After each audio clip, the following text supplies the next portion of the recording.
শুভ দুপুর বন্ধুরা। তো দেখো ওলের ডালনার রেসিপি নিয়ে চলে এসেছি। তো ওলটাকে এজো ভালো করে কেটে নিলাম, একে একে কেটে নিচ্ছি। তো এজো আমার প্রায় কমপ্লিট হয়ে গেছে ওলটা কাটা। ওল আর আলু এরম ডুমো ডুমো করে কেটে নিয়েছি, ধুয়ে পরিষ্কার করে নিয়ে চলে এসেছি। তো গ্যাসে আমি কড়াইয়ে জল বসিয়ে দিয়েছি। তো এই যে জল বসিয়ে দিয়েছি, তো এবারে ওলটা আর আলুটা দিয়ে দিলাম, একটু নুন দিয়ে আমি এবার সেদ্ধ করতে বসিয়ে দিলাম। তো এই যে আমার সেদ্ধ করা হয়ে গিয়ে নামিয়ে দিয়েছি। তো কড়াই ধুয়ে আবার কড়াই বসিয়ে দিয়েছি, একটু তেল দিয়ে দিয়েছি। তেল দিয়ে দেওয়ার পরে এবারে একে একে গোটা গরম মশলা, গোটা জিরে আর তেজপাতা দিয়ে ভালো করে মশলাটাকে ফোড়নটাকে ভেজে নিয়ে টমেটো দিয়ে দিলাম। টমেটোটা নাড়াচাড়া করে এবারে মশলার পেস্টটা দিয়ে দিলাম।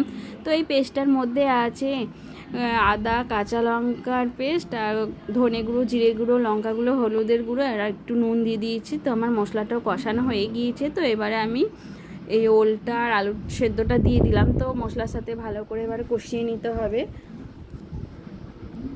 তো ঢাকা দিয়ে অনেকক্ষণ ধরে আমি কষিয়ে নিলাম। তো এবারে আমি এখানে গরম জল অ্যাড করব। তো আমি এবারে গরম জলটা দিয়ে দেবো। তো এই যে আমি জলটা দিয়ে দিলাম। তো এবারে এখানে ঢাকা দিয়ে দিব। তো এখানে একটু চিনি দিয়ে দিতে হবে আর দুটো কাঁচা লঙ্কা আমি ফাটিয়ে দিয়েছিলাম। তো দেখো বন্ধুরা, আমার ওলের ডালনা কমপ্লিট হয়ে গেছে। ঢাকা খুলে নেওয়া নামানোর আগে ঘি গরম মশলা দিয়ে নামিয়ে নাও। তো যদি ভালো লাগে